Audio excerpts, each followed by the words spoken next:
Welcome back to the Severe MMA YouTube channel for another breakdown of this season's Ultimate Fighter, Season 32. Tonight is Episode 11, and we are not going to waste any more time on an intro for this one because tonight was the most highly anticipated fight of the season thus far, in my opinion, between Belfast's own Paddy McCrory and, of course, Robert Valentine.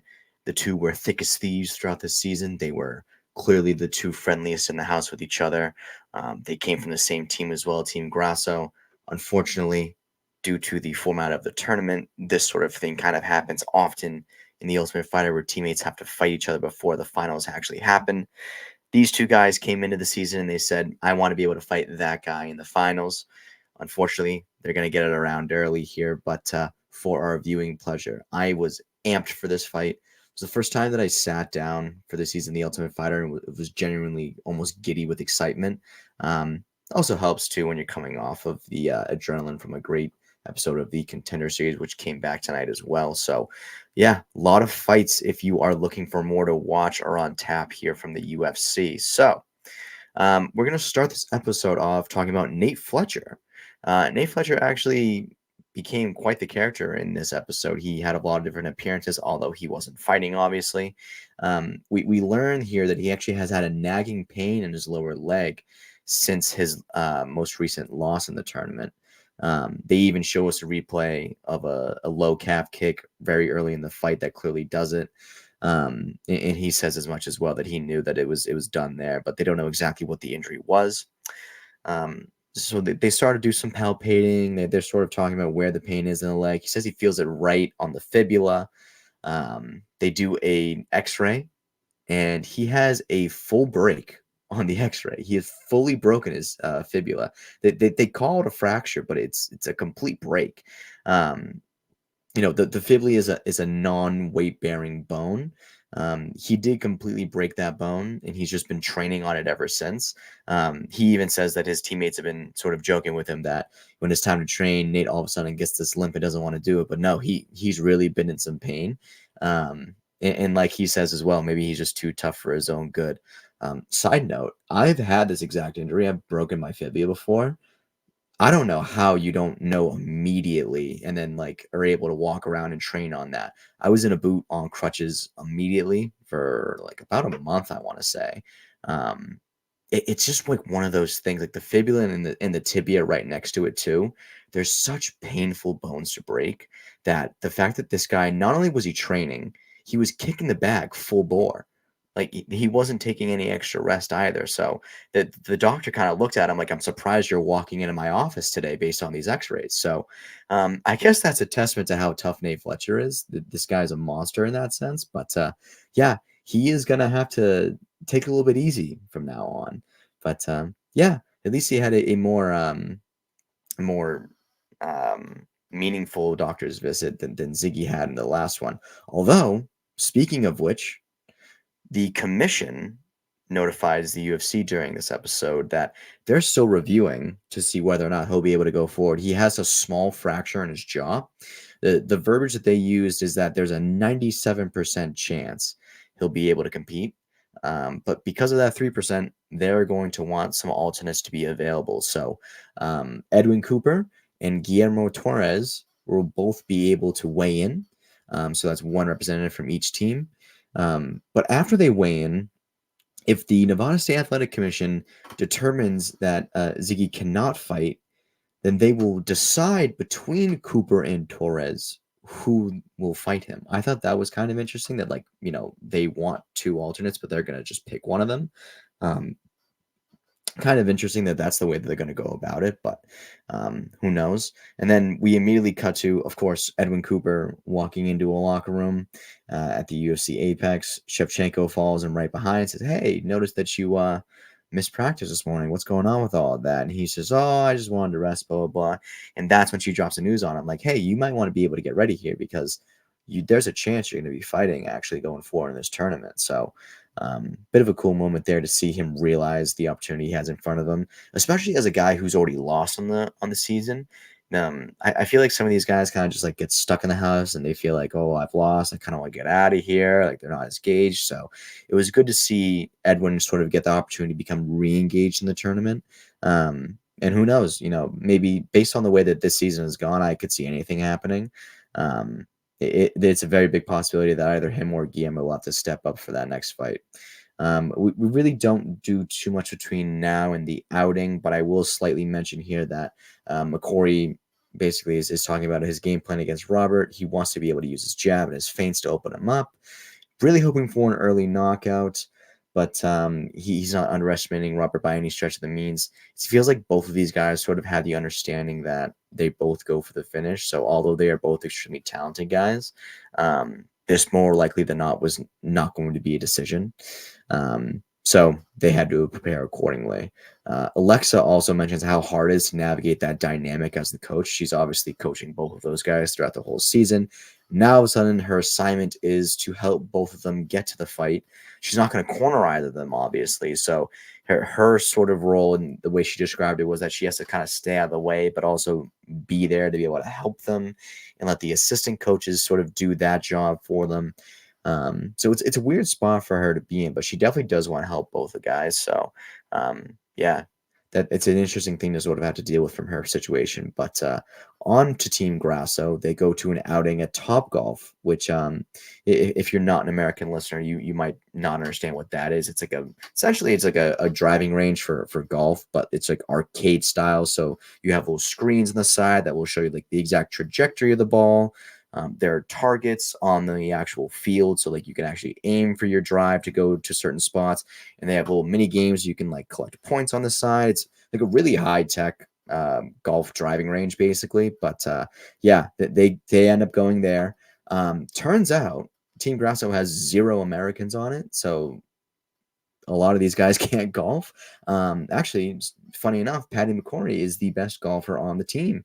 And at one point, he's even giving Robert pointers on his drive, um, which is interesting. So they're going forward with this fight here, but they're not being hostile towards each other at all. Love to see that they don't have to actually like manufacture any, fake beef or conflict or for anything like that. These guys are just true martial artists, so you can always appreciate something like that. A lot of first timers out there at Top Golf. Most of those guys could not hit the ball. We then cut to Team Shevchenko, who goes to a gun range, of course, which stays on theme with everything we know about Valentina Shevchenko. At the gun range, we see Nate Fletcher for the first time sporting a single crutch. So obviously he's trying not to bear as much weight on that leg. We'll see how long he's sort of on the mend for with that. Turns out Ziggy and Giannis are great shooters. Makes sense because they're both military guys. But, outside of that, they said that Nate did a great job for a first-time shooter. He's obviously from the UK where guns are not legal. So he was kind of surprised that he was able to do as well as he did. But yeah, we sort of cut back to the gym after that. And we see Myron Santos on the bike. And Alexa has to come up to him and have a discussion. Says, hey, they don't know if Ziggy's going to be able to go next time for you. So they're going to have 2 alternates weigh in. There's a 97% chance he's able to be there. Myron doesn't seem too phased by it. He does say that it's something he has to adjust to because he has to prepare for 3 different guys with 3 different styles. So that is a challenge in and of itself. It's much easier to prepare when you have one guy and you know for sure who you're fighting. So yeah, he's just got to get ready for that different type of challenge. We then are going to talk to Robert to see what he thinks about the matchup with Patty. He gets right to the point. He thinks that Patty's weakest on the ground. He thinks that taking the back is something that he's seen other people be able to do, and he can take advantage of that.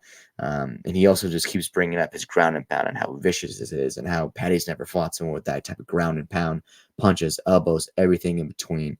So Robert's definitely coming to this with the correct mindset. He even gives this quote here, which I kind of enjoyed as well, was I will not let anyone get between me and my dream, including my brother.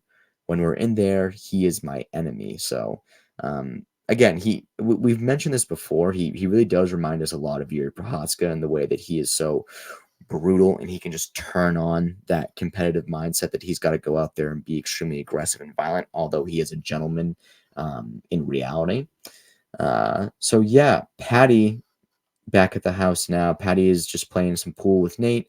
He asks Nate to corner him, which is a bit strange because he's from Team Shevchenko, but it makes sense because they've trained actually quite a bit before the show. They went to each other's gyms, sparred a little bit. They're familiar from the Cage Warriors scene, of course. So it's a natural fit. Nate Fletcher's a calm voice to have in the corner, so I think it's a great idea by Patty on his half. We then get to the part of the episode where the fighters get to FaceTime home. Patty gets to FaceTime his girlfriend Lauren here.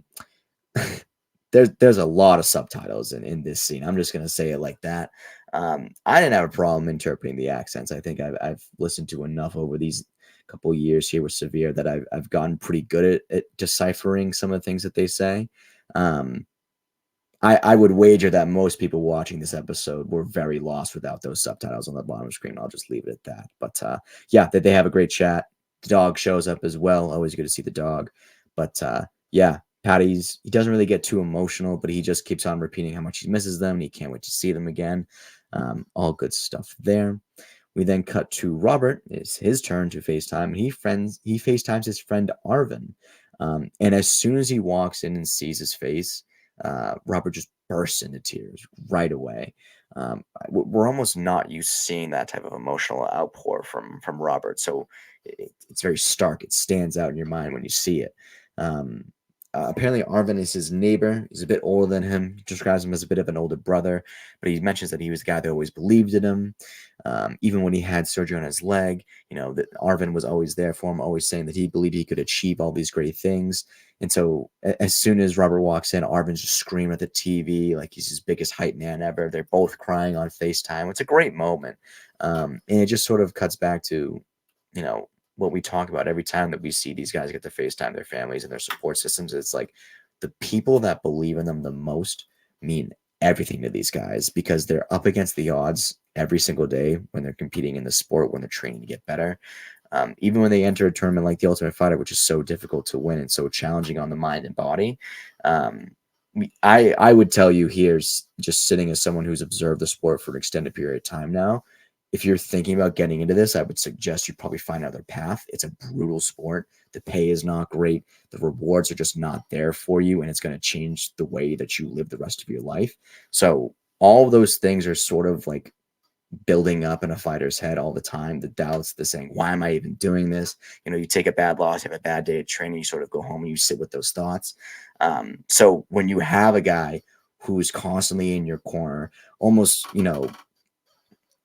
ignorantly believing in you, just no matter what, always saying that you can achieve these things. That's why it sticks with them so much because they're told at every turn to stop and that they shouldn't be doing this. So, uh, always good to see that type of relationship playing out. And I thought honestly, the production team did a great job of displaying those things in this episode. In this episode in particular, we've been pretty critical of the Ultimate Fighter and the way that they've laid out a lot of these episodes throughout the season. I actually thought that they built up to this fight the best way that they have all season. I think part of that is the challenge in the first round of the tournament is that you sort of are introducing the athletes to everybody. Whereas at this point, like they've already been established in our minds. So now we sort of just focus specifically on the relationship between Robert and Patty, which is what the focus of this whole fight was. So it kind of just played out perfectly. But yeah, like by far of any episode that we've watched this season, and the time of the episode leading up to the fight, I enjoyed this one the most by far. By far. So we then get to the weigh-ins. There's no drama at the weigh-ins. They both weigh in 186 on the dot, all good to go for the fight the next day. They have an intense stare down. Robert's jacked up. Patty's staying stoic as always. But yeah, these guys are ready to get at it. They're going at it with the right attitude, right mindset, all looking good there. And yeah, these two actually even have a really nice sort of heart-to-heart chat the night before, sitting outside by the fireplace. They're excited to have a real fight, with no shin pads, no headgear, none of that stuff after all their training and sparring that they've done leading up to this point. Robert says that he didn't feel like he had to orchestrate any fake drama because they're actually real friends. Patty agrees with that sentiment, and they're just really excited to get after it. They just say At one point, Robert even says, like, this is the craziest thing that I've ever done with a friend, So that they're going into this with the right mindset. And yeah, let's get into the fight because it did not last long. Both of these guys are right. They knew it was going to be a decision. One of them was going to get the finish, and that's exactly what happened. Round one starts, and it starts with a big lunging right from Robert. And that's sort of how this fight plays out, is that every single shot, it felt like, except for maybe a couple here and there, was thrown with vicious intent. Like it didn't feel like they were pulling their punches at all.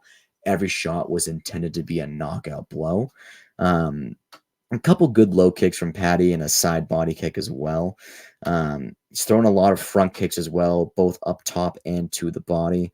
A lot of them are not landing, but again, throwing everything with heat. While all this is happening, Robert's kind of controlling the cage here, backing Patty up. Patty's kind of got to get on his bike here and sort of move side to side to sort of get more space in the canvas. So Patty ends up slipping a huge overhand right from Robert and lands a clean counter hook right afterwards. Both guys end up sort of in this firefight right afterwards where they're both landing really hard shots. But even after that exchange, you can just tell that Patty's shots are cleaner, and he's getting bigger reactions out of Robert. So, if you're asking me to score the fight at that point, in my head, I'm sort of thinking like maybe Patty's edging this, but they are both landing pretty significant strikes here. So I couldn't say definitively whether or not he was going to be scored that round, but it certainly looked like it was going in his favor. And then all of a sudden, Robert cracks Patty, backing up against the cage. So Patty's got his back to the cage now. He doesn't really sting him too bad, but Robert just sort of smells the blood in the water and just starts charging forward, throwing crazy strikes. And that's when Patty drops him to the canvas with a clean hook. All of a sudden, Robert pops back up. They end up in a sort of like a weird like arm or body lock clinch situation. That is when Robert does a judo throw to get Patty to the floor, sort of suffocates the top of his head by leaning down onto it. It's sort of got like underneath his armpit. Patty taps very shortly after, and that is the fight. Robert Valentin is moving on to the finale. They sort of call it an armbar. It doesn't look like a traditional armbar. Honestly, I wish I had Harry Powell on here to sort of walk me through that one because I was a little bit perplexed by it. But if the Nevada State Athletic Commission calls it an armbar, I'll call it an armbar too. So yeah, both guys right after the fight's over, they embrace. They say they love each other. So yeah, again, even after the fight, that they're still brothers. That there's still love there for both guys, which is something that you love to see, of course. Patty's heartbroken, of course. This is his dream.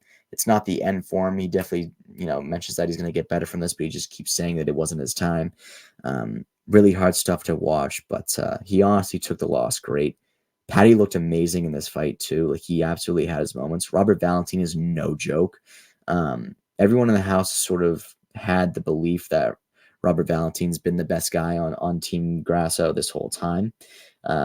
So for Patty to lose to him in the Ultimate Fighter house, especially the way that he did look in that fight, it's definitely nothing to hang your head over. He will be back. What will he have to do to get another chance in the UFC is something that we'll have to sort of see play out over the next couple of years here. But if I was putting money on it, I'd say we see Patty McCoy get another crack at the UFC. There's no doubt about it. But yeah, that was really about it for this episode. Next week, we're going to look forward to Myron Santos fighting one of three people, most likely Ziggy. But yeah, they definitely didn't show any clips of them staring down the cage, so they're absolutely playing into this. I did say last time that I was confused why they kept showing Ziggy on the operating table. He was going to see doctors to no avail. This apparently is why, and it actually does lead to some drama later in the season. So we're going to see how that all plays out. Episode 12 is going to be the last episode of the season, and if I have done my math correctly, I believe that I will be joined by a very, very special guest for our final episode. So if you want to see who that is, tune in next week. But until then, be safe.